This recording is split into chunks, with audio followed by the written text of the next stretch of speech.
When we hear the word Iran today, we usually think of modern geopolitics. But 2,500 years ago, this region was the center of one of the largest empire the world had ever seen. At its height, it stretched from the Indus Valley to Egypt, from Central Asia to the Aegean Sea. It did not begin as a superpower. It began as a small kingdom in southwestern Iran. So who were the ancient Persians? Where did they come from? How did they rise so quickly? And why did their empire fall? Let's start at the beginning.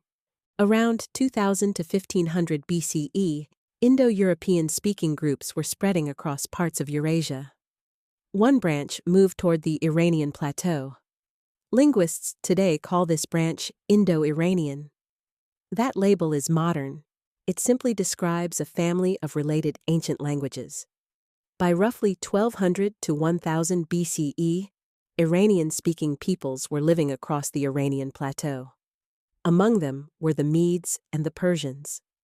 The first clear historical reference to the Persians appears in Assyrian records in the 800s BCE.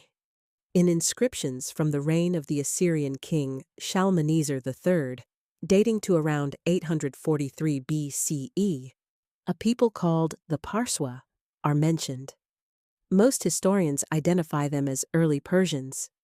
By around 700 BCE, the Persians had settled in a region known as Persis, in what is today the Fars province of Iran. At this stage, they were not powerful. They were one small kingdom among many. In the 700s BCE, the Neo-Assyrian Empire dominated the Near East. After Assyria collapsed around 612 BCE, the Medes became a major regional power. The Persians lived under Median authority during this period. For centuries, they remained politically secondary. That changed in 559 BCE. A ruler named Cyrus became king of the Persians. We know him as Cyrus the Great. At first, he ruled under the authority of the Median king, but around 550 BCE, Cyrus rebelled and defeated the Median ruler Astyages. With that victory, the Persians replaced the Medes as the dominant power. Then, the expansion began. In the 540s BCE, Cyrus defeated Croesus of Lydia in western Anatolia. This gave him control over much of Asia Minor. In 539 BCE, he captured Babylon. Babylon was one of the most important cities in the ancient world. Instead of destroying it, Cyrus presented himself as its legitimate ruler. A clay inscription known as the Cyrus cylinder describes him as chosen by the Babylonian god Marduk. He allowed deported peoples, including Judeans exiled by the Babylonians decades earlier, to return to their homelands. We should be careful not to romanticize him. Ancient inscriptions are political documents. But what is clear is this. Cyrus ruled through existing local elites. He respected regional traditions. He did not try to impose a single culture across the empire. When Cyrus died in 530 BCE, Persia was no longer a minor kingdom. It was a vast empire stretching across Mesopotamia, Anatolia, and beyond. The ruling dynasty traced its ancestry to a figure named Achaemenes. Because of this claimed lineage, historians refer to the empire as the Achaemenid Empire, the first Persian empire. It was this empire that would reach its greatest scale under Cyrus's successors. After a period of instability, Darius I came to power in 522 BCE. Darius did not just inherit an empire. He structured it. He divided the empire into provinces known as satrapies, each governed by a satrap.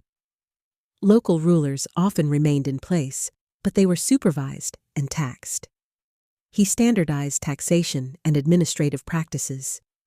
He expanded a vast communication network known as the Royal Road, which stretched over 2,500 kilometers. Under Darius, monumental building projects began, including the great ceremonial capital at Persepolis. At its height in the early 400s BCE, the Achaemenid Empire controlled Egypt, Mesopotamia, Anatolia, the Levant, parts of Central Asia, and territories reaching toward the Indus River. It ruled over millions of people speaking many different languages and practicing many different religions. Aramaic, a widely spoken Semitic language of the Near East, became the main administrative language of the empire. Local laws were often maintained. Religious traditions were generally tolerated. This was not a nation-state in the modern sense. It was an imperial system built on layered authority, negotiated control, and logistical sophistication. But such scale also brought strain. Under Darius and his son Xerxes, the empire attempted to expand further west into mainland Greece. In 490 BCE, Persian forces were defeated at Marathon. In 480 BCE, Xerxes launched a larger invasion. Battles such as Thermopylae and Salamis followed. Greek sources, especially Herodotus, describe these wars as a struggle between freedom and tyranny.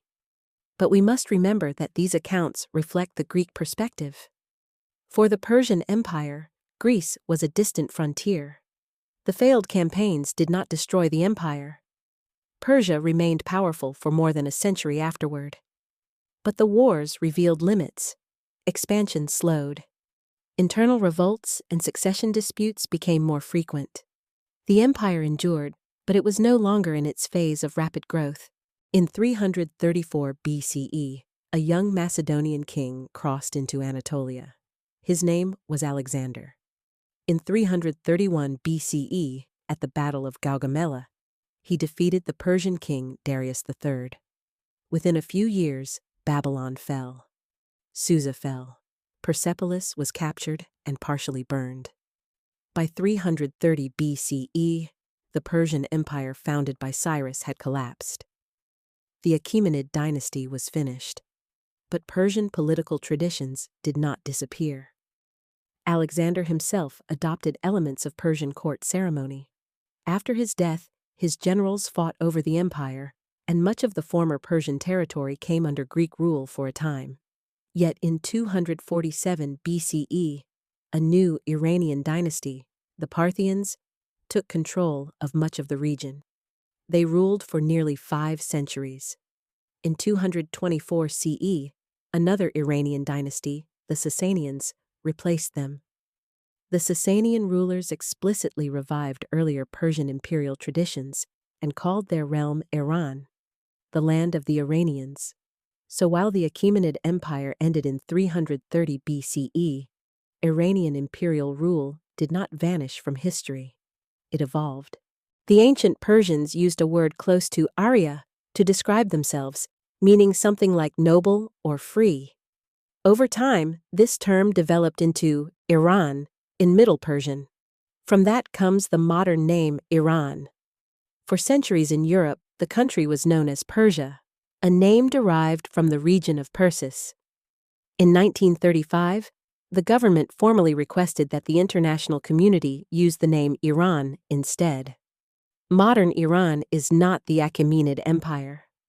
The political systems are entirely different, but the memory of Cyrus, of Persepolis, and of the first great Persian Empire remains part of Iranian historical identity. The story of the ancient Persians is not just a story of conquest.